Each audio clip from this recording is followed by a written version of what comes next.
আসসালামু আলাইকুম। আজকে আপনাদের সাথে শেয়ার করব ইলিশ মাছ পিঠা। তো চলো শুরু করা যাক। আমি এখানে নিয়েছিলাম 2 কাপের মতো তেল আর 3 থেকে 4 কাপের মতো পেঁয়াজ কুচি নিয়ে একটু ব্রাউন কালার করে ভেজে নিচ্ছি। উপর দিয়ে দিচ্ছি আদা, জিরা, রসুন, সব ধরনের গরম মশলা, তারপর হলুদ, মরিচ সব কিছু দিয়ে একটু নেড়ে ছেড়ে লবণ দিয়ে তারপর উপর দিয়ে কিছু ভাজা মাছগুলোকে আমি কাটা বেছে রেখেছিলাম সবগুলো এখানে দিয়ে তারপর একটু নেড়ে ছেড়ে আমি পুরগুলো বাটিতে নিয়ে নিয়েছি। তারপর এবারে একটা সাইডে রেখে আমি এখানে আটার জন্য রুটির জন্য একটু ডো করে নিচ্ছি। রুটিগুলো আমরা যেভাবে তৈরি করি ঠিক এভাবেই আমি তৈরি করেছি। তারপর এখানে একটা রুটি বানিয়ে নিয়েছি।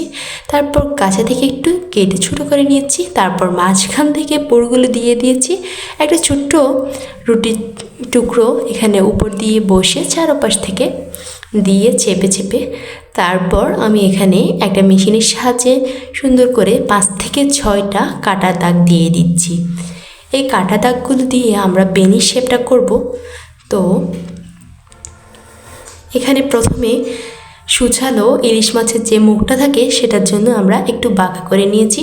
তারপর আমরা যেভাবে বেনি করি ঠিক সেভাবে এই পাশ থেকে একটা টুকরো আবার ওপাশ থেকে উল্টো দিক থেকে আরেকটা টুকরো দিয়ে মাঝখান দিয়ে একটু বসিয়ে দিচ্ছি।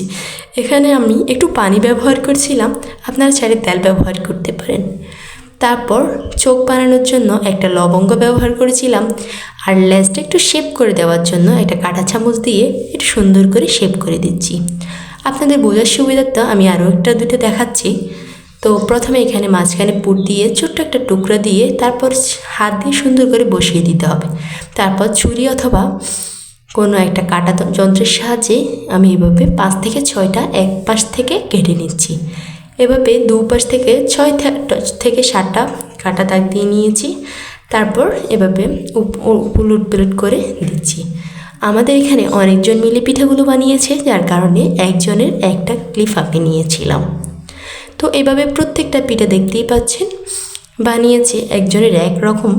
তো পিঠাগুলো আমি সুন্দর করে একটা ঝাঁঝরিতে নিয়ে নিয়েছি। আমার প্রত্যেকটা পিঠা এভাবে নিয়েছি। তারপর এবার ভাজার পালা। ভাজার জন্য এখানে তেলগুলো গরম করে নিয়েছি। তারপর প্রত্যেকটা মাছ এখানে দিয়ে দিচ্ছি। মাছ পিঠাগুলো একটু ব্রাউন কালার হয়ে গেলে আমি নামিয়ে ফেলেছি অনেকগুলো পিঠা, কারণ আমি এগুলো অনেক দিন পর্যন্ত রেখে তারপর ভাজবো। যখন খেতে ইচ্ছে করে তারপর মাঝে মাঝে এখান থেকে 1-2টা নিয়েই খাওয়া যাবে। তো আমি কিছু একটা দেখাচ্ছি আপনাদেরকে ভেঙে, যে আমার ফাইনাল লুকটা কীরকম হয়েছে দেখতেই পারছেন।